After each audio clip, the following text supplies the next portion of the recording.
Voilà, bonjour à chacun, bonjour à chacune, ou bon après-midi ou bonne soirée selon votre lieu géographique. Que Dieu vous bénisse. Bienvenue dans un message pour toi.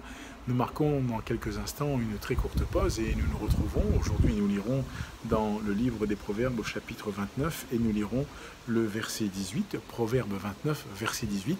Le temps que d'autres nous rejoignent en se connectant, je vous dis à tout de suite pour la suite de notre programme.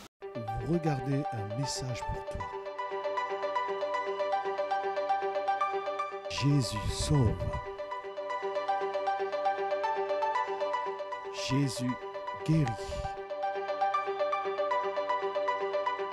Jésus t'aime. Jésus revient bientôt.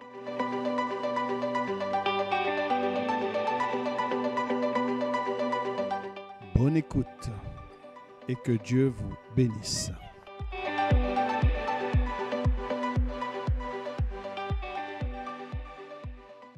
Nous poursuivons notre partage d'aujourd'hui et bienvenue à tous ceux qui se sont connectés entre-temps, que Dieu vous bénisse. Nous sommes très heureux de nous retrouver dans ce temps de partage intitulé « Un message pour toi ». Comme je l'ai dit tout à l'heure, nous lisons aujourd'hui, ce jour, dans le livre des Proverbes au chapitre 29 et nous lisons le verset 18. L'homme de Dieu dit ceci: « Quand il n'y a pas de révélation, le peuple est sans frein, heureux s'il observe la loi. » Quand il n'y a pas de révélation, le peuple est sans frein. Alors, qu'est-ce que cela veut dire pour nous? Quand il n'y a pas de révélation, quand il n'y a pas de vision. Et ici, ce mot vision, c'est l'image de celui qui peut voir, qui peut apercevoir, qui peut regarder, de celui qui peut prophétiser. Et je crois que Dieu appelle ses enfants, Dieu appelle les hommes et les femmes qui marchent avec lui, qui ont fait un choix, à être de ceux et de celles qui, par leur choix, vont voir, vont pénétrer, vont connaître, vont contempler, vont regarder et vont recevoir cette révélation. Et quelque part, c'est avoir la communication de la vision de Dieu. Et quand il n'y a pas, comme dit le texte, quand il n'y a pas de révélation, quand il n'y a pas de vision, quand il n'y a pas, là encore, de possibilité de voir, eh bien, la Bible dit « le peuple est sans frein » et littéralement « mon peuple ». Alors, il n'y a pas de frein, il n'y a pas, entre guillemets, eh bien, de sécurité. Le souci qu'on a aujourd'hui, c'est de se confier, malheureusement, eh bien, dans tout et n'importe quoi, et ce n'est pas ce que Dieu veut pour nous.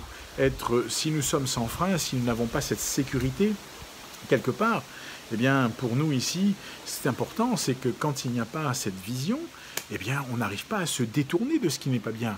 On n'arrive pas à s'éloigner du désordre, par exemple. On n'arrive pas encore, entre guillemets, c'est un peu l'image, le peuple est sans frein, c'est un peu l'image de quelqu'un qui se dénude, qui ne comprend même plus ce qu'il fait. On rejette ce qui est vérité et on adopte ce qui n'est pas bien. On n'a aucune possibilité d'éviter, de reculer devant des choix qui peut-être ne sont pas bons.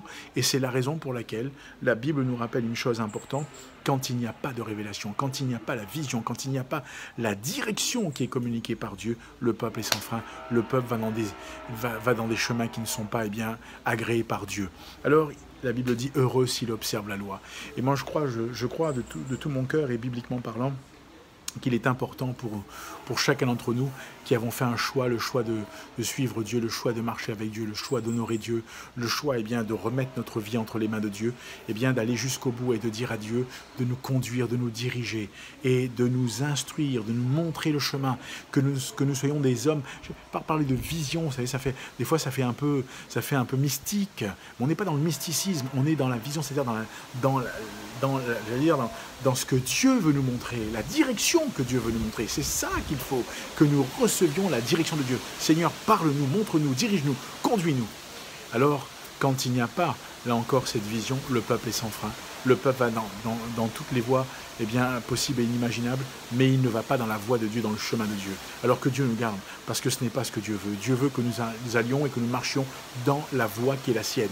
Et que le Seigneur nous encourage dans ce sens et que Dieu nous aide, que Dieu nous permette d'aller plus loin, que Dieu nous permette d'aller encore et encore avec lui et de marcher avec lui plus loin. Que le Seigneur t'encourage. Je t'invite à découvrir ce Dieu-là. Je t'invite à découvrir ce Dieu qui parle avec tant d'amour. Ce Dieu qui nous interpelle et qui nous dit qu'il faut que nous ayons sa vision, que nous ayons sa direction, que nous ayons ses conseils pour pouvoir agir avec probité. Et Dieu veut bénir ta famille, Dieu veut bénir ton foyer, ta vie personnellement. Alors oui, adopte, là encore, la vision de Dieu, adopte le choix de Dieu, adopte la direction de Dieu, et tu seras un homme, une femme qui ne sera pas sans frein, mais aussi observe la loi, observe les commandements, c'est-à-dire observe la parole de Dieu finalement. Alors que le Seigneur te bénisse, que Dieu t'encourage. Il y a un QR code qui s'affiche, tu peux le flasher, ou là tu as une adresse qui s'affiche, tu peux la recopier. Tu seras ramené sur une page, un guide pour la vie en partenariat avec nos amis de la CMM, et c'est tout à fait gratuit. Tu peux commencer là un parcours qui va te permettre de découvrir avec la parole de Dieu qui Dieu est, et ça va te faire du bien, ça va t'encourager. N'hésite pas à le faire, fais-le tout ton cœur, et puis partage cette vidéo autour de toi. Que le Seigneur te bénisse, que Dieu te fasse beaucoup de bien. Je te souhaite d'ores et déjà une bonne fin de matinée, d'après-midi ou de soirée, et que Dieu te garde. Je te dis à bientôt pour un message pour toi.